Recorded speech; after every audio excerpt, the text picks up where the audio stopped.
ආදරණීය ඔයාව ගෞරවයෙන් පිළිගන්නවා මගේ channel එකට. ඉතින් කොහොමද ඔයාට? ඔයා සතුටින් සනීපෙන් ඇති කියලා මං හිතනවා. මමත් ගොඩාක් සතුටින්. ඉතින් දෙවියොත් වැඳගෙනම යමු උදේටයි දවල්ටයි දෙකටම උයා ගන්න. උදේටයි දවල්ටයි දෙකටම උයලා තියලා අද පොඩි ගමනක් යන්න තියෙනවා. යමුද මාත් එක්ක ඔයත්? මං ආසයි ඔයත් එනවනම්. ඔයා කියන එකට නංගි කෙනෙක් කමෙන්ට් එකක් දාලා තිබුණා. ඔයා කියන්නේ කවුරු හරි කමෙන්ට් කරපු කෙනෙකුටද කියලා. අනේ නෑ නංගි, ඔයාලා කියන එක මට එච්චර හරි නෑ වගේ කියලා හිතිච්ච හින්දා මං ඔයා ඇතුළු මේ හැමෝටම තමා ඔයා කියන්නේ. මේ මොහොතේ මාව බලන හැමෝටම තමා ඔයා කියලා ආමන්ත්‍රණය කරන්නේ. ඔයාලා කිව්වහම දැනෙනවට වඩා මට ඔයාට ඔයා කිව්වහම ගොඩාක් ළඟින් දැනෙනවා මට ඔයාව. ඒක හින්දා තමයි මම ඔයාට ඔයා කියන්නේ. ඉතින් නංගි කෙනෙක් අහලා තිබුණා අර කිචන් එකේ තියෙන ෂෙල්ෆ් ගත්තේ කොහෙන්ද කියලා. ඒවා කොහෙන්වත් ගත්තේ නෑ නංගි. මම මෙතන අපේ ගෙවල් ළඟ ඉන්නවා ලී වැඩ කරන අයියා කෙනෙක්. එයාට කියලා තමයි හදාගත්තේ. ඒවා හදව ගත්තේ වුණා. ඔයාටත් පුළුවන් ඔයාගේ ගේ ළඟ ඉන්න ඒ වගේ ලී වැඩ කරන කෙනෙකුට පෙන්නලා මේ ඔය වීඩියෝ පෙන්නලා හදව ගන්න. අලලුණු දාන පොට්වල අලලුණු දැම්මහම අලලුණු නරක් වෙනවද කියලා නංගි කෙනෙක් අහලා තිබුණා. නැහැ නංගි, එහෙම නරක් වෙන්නේ නැහැ. සතියකට එකහමාරකට වරක්වත් ඒ පොට් සුද්ධ කරන්න ඕනේ නංගි. මම නම් එහෙමයි ලුණු ටික එළියට අරගෙන පොට් එක හොඳට පේපර් සර්වියට් වලින් පිහදාලා ආයෙමත් ඉතින් අලුතෙන් තමයි තියාගන්නේ ලුණු දාලා. අන්න එහෙම කරාම නම් ඉතින් නරක් වෙන්නේ නැහැ. ඉතින් දාලා ගොඩ දවසක් තිබ්බොත් නරක් වෙන්න බලයි. තව නංගි කෙනෙක් අහලා තිබුණා එයාගේ වැරැන්ඩ එකට බුදු පිළිම වහන්සේ වඩම්මවන්න ඒ ගැන.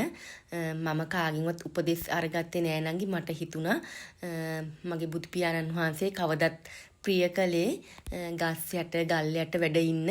ඉතින් මට හිතුණා ගෙයක් අස්සේ අපේ මේ ගෙයක් ඇතුලේ කිලිකුණු තියෙනවා.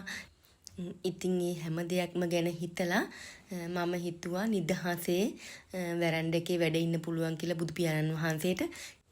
නැගෙනහිර දිශාව බලාගෙන තමයි බුදු පියාණන් වහන්සේ වැඩ ඉන්නේ. එන්නේ ඒක තමයි මම මුලින්ම බැලුවේ. නැත්නම් වෙන කිසිම දෙයක් බැලුවේ නෑ. කාගෙන්වත් ඇහුවෙත් නෑ නංගි. ඉතින් මට වැරදුනෙත් නෑ. ඔයාගේ ආසාවට කැමැත්තට ඉඩ දීලා බලන්න. ඉතින් තව ගොඩාක් කමෙන්ට්ස් තිබුණා ගේ ලස්සනයි, පරිසරය ලස්සනයි, මේ වගේ තැනක ඉන්න ලැබෙන්නේ පිනකට කියලා.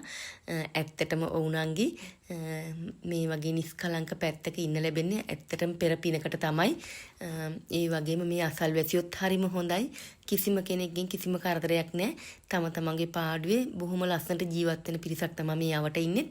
ඉතින් ඒ ගැන ඊටත් වඩා සතුටුයි මම. ඉතින් ඔන්න දැන් කතා කරම උයලත් ඉවරයි.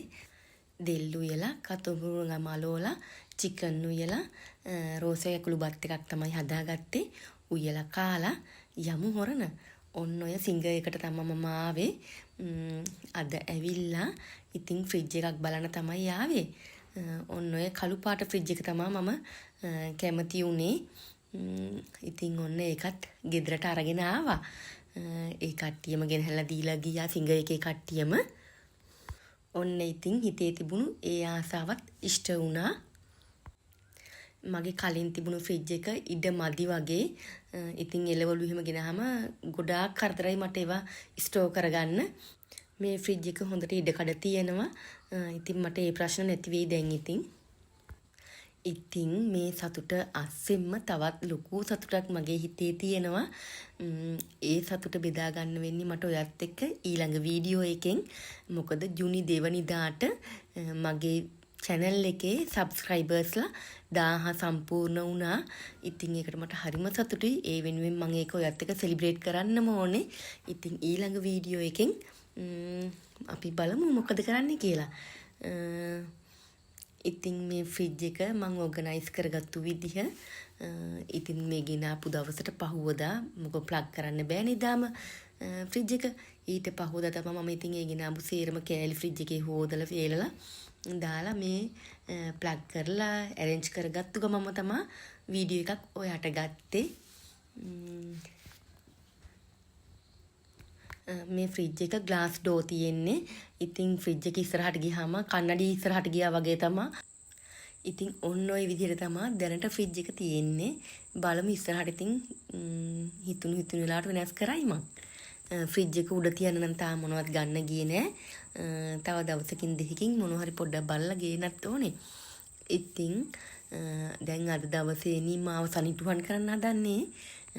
මේ තියෙන්නේ මම රෑ කෑම කාලා වළම්පියන් කෝප එක කොම සෝදලා අස් කරලා වොෂ් එකකුත් දාගෙන නිදා ගන්න යන්න ලෑස්ති වෙලා තමයි ඔයාට මම මගේ කිචන් එකේ පොඩි වීඩියෝ එකක් ගෙනාවේ.